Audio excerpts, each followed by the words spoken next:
Google to kill the Google Assistant. Oh, gosh. Just more of these companies deciding to shove AI in places where it doesn't belong. I've not been impressed with it. Yeah. In fact, I've been incredibly unimpressed with it. It's been remarkably bad. More measles. Yay. It's so incredibly sad because people are going to die unnecessarily, and it's because of people who spread misinformation. In case you haven't noticed, it makes me really upset. Oh, yeah, I know. It's kind of why I keep bringing it up. Well, not specifically to upset you, but because it's a really important thing. Hello, how the tech are you? This is our weekly-ish tech show at Eplex Media. We talk about tech and science news and whatever tech and science stuff we feel like talking about. I am historian Matt, and my co-host will introduce himself for his segment. In the meantime, we'll just jump right into my stories. So I got two stories. The first one is about AI-ish, and the second one is a follow-up from some previous stories. So to jump right in, first one is Google to kill the Google Assistant. And so basically what's happening is Gemini will completely replace Google Assistant by the end of the year. Google Assistant launched in 2016, so it's made it, 9 years-ish, or will make it 9 years. And Gemini is just a year old. Gemini, of course, is Google's AI chat type bot thing, whatever we call it, LLM. But yeah, by the end of the year, Gemini will be the only Google-supported assistant of any kind. New phones that are coming out already have Gemini exclusively, but on older phones, the users will be prompted to install Gemini. By the end of 2025, Google Assistant will be removed from all app stores everywhere. If you look for basically Google Assistant, you'll be directed to Gemini. Non-phone users who still use Assistant will be transferred, of course, to Gemini as well. So non-phone users, like if it's on your TV or watch or something like that, or in your car, those will be transitioned whenever they get a working version of Gemini over on those systems. What do you think? Oh, gosh.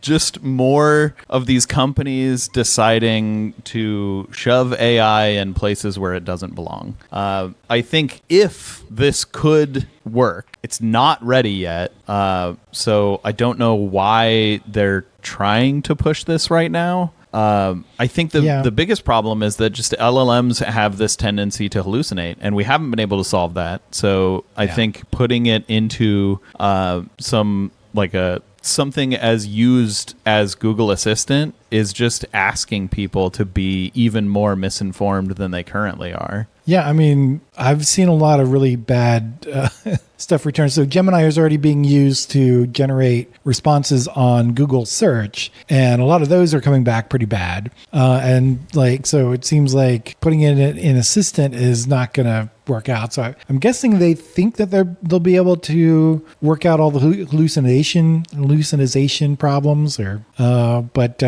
I don't know. So far, I've not been impressed with it. Yeah. In fact, I've been incredibly unimpressed with it. It's been remarkably bad. Yeah. I've used it for some writing stuff, and it had been pretty bad. I did do one more recently that actually worked like I expected it to. I'm not saying that it was great, but it wasn't just incredibly bad and causing more work than not using it at all, right? Which is what was happening before. I mean, contrast this with Apple, who recently in a leaked meeting notes, Apple has basically decided that their AI version of Siri is not ready. It has this problem of hallucination. It has problems of not following user prompt. And Apple has seen that this technology is not ready. Why can't Google see that? Or is Google's assistant so much better than Apple's? I doubt it. Think so. Yeah. Having used both Google Assistant and Siri recently, I would say that the non-AI versions, I would say they're on par. So unless this is better than Google's current assistant, I think this is a mistake. And I can't imagine that an LLM powering an assistant make it better. Well, we'll probably find out later this year when all the people are doing searches or trying to use the assistant get very interesting results, I guess. Pretty happy to be an iPhone user right now. Fair enough. I mean, I use Android, but I really don't use the assistant at all because, I mean, it's mostly used for when you're talking, if you're talking at your phone, right, to get it to do something, that's where the assistant is used. And that just feels stupid to me. Man.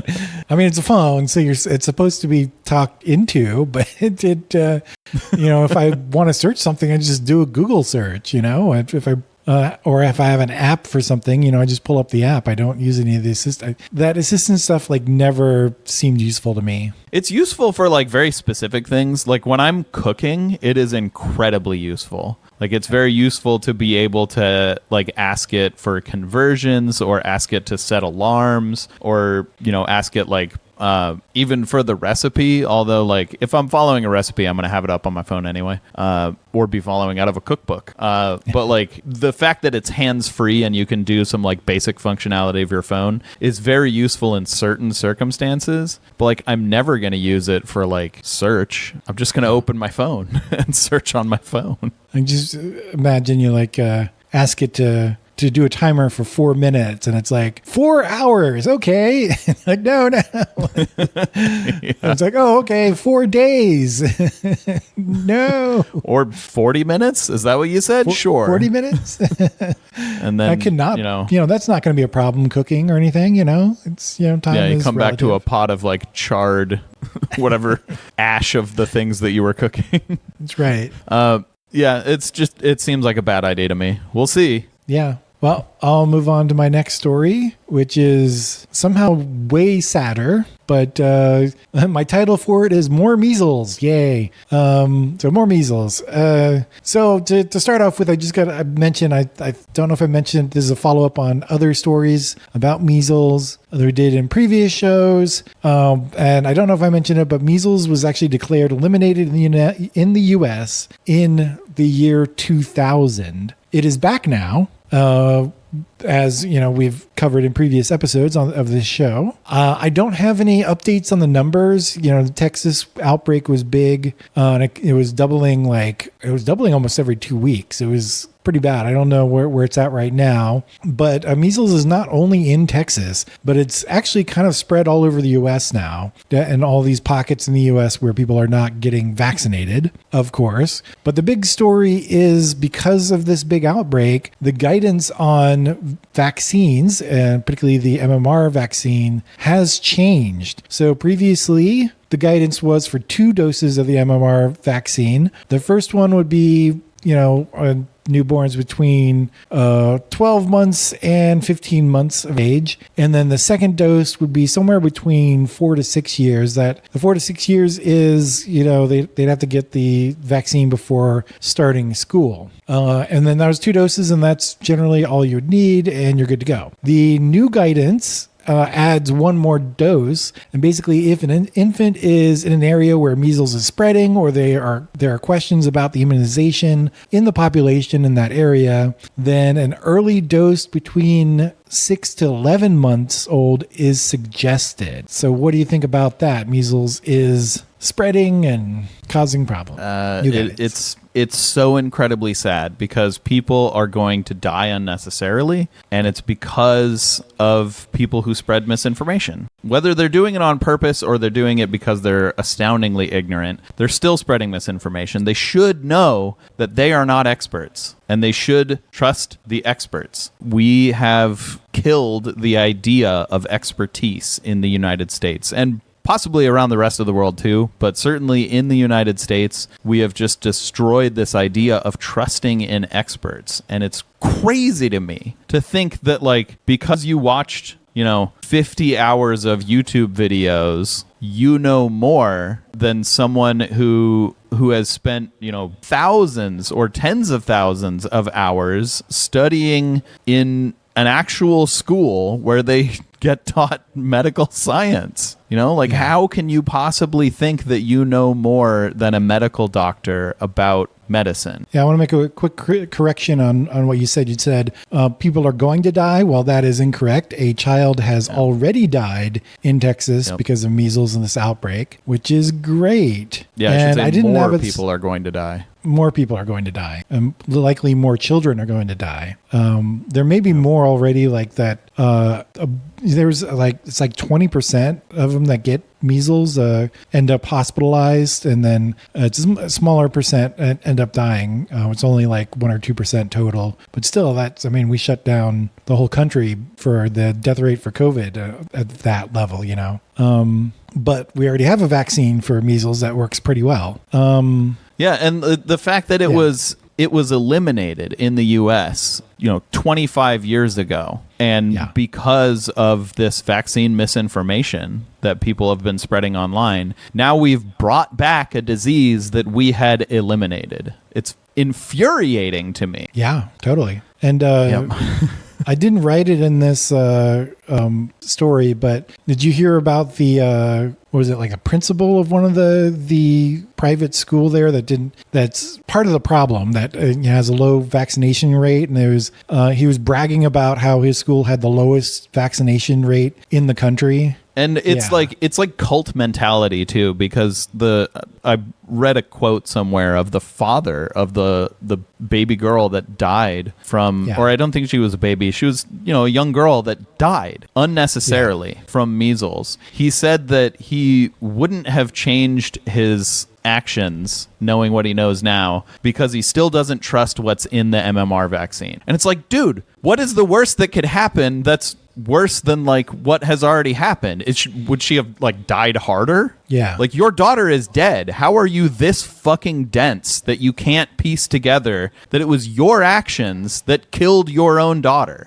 Maybe it's just like his brain can't comprehend that he is a bad parent, so like he's jumping to these illogical conclusions. But like, take some fucking responsibility, like everyone who spreads this kind of vaccine misinformation should take responsibility when people die. In case you haven't noticed, it makes me really upset. Oh yeah, I know. It's kind of why I keep bringing it up. Well, not specifically to upset you, but because it's a really important thing. And we need to keep covering it. Hopefully it'll get out to people, and maybe less people will die. But I'm not sure if that'll work, but maybe. Yeah. I hate to say it, but I do think that a lot more people are going to have to die before these spreaders of this vaccine misinformation will realize that they're wrong. Or at least the people that they're convincing will realize that they're wrong. These spreaders of misinformation probably will never admit that they're wrong. The people who actually are convinced by them, I think they're hearing stories from other people about, their kids dying from measles. They'll be actually more scared of measles than they are of, whatever scares them about the vaccine. Which is what you should be. You should be more scared of measles than the vaccine, because measles is fucking deadly.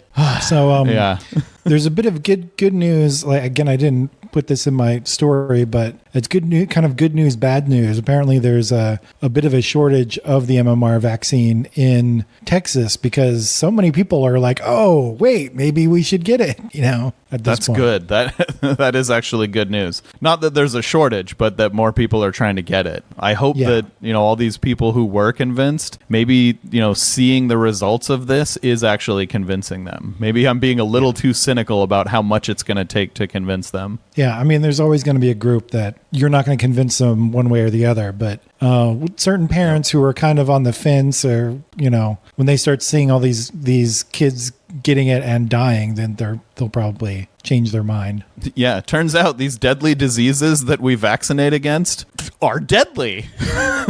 That's why we name them deadly diseases. Thank you for checking out How the Tech Are You? We do this show every week, and we put it out in segments on YouTube. If you'd like to check out our other shows, you can do that at eplex.media.com. If you'd like to support us, you can do that at eplex.store, where you can buy our merch. You can also do that at patreon.com/ecoplex. There should be a little bubble up near where I'm pointing, one of these places where you can check out another one of our videos. Don't forget to like and subscribe before you do that. Have a great tech and week.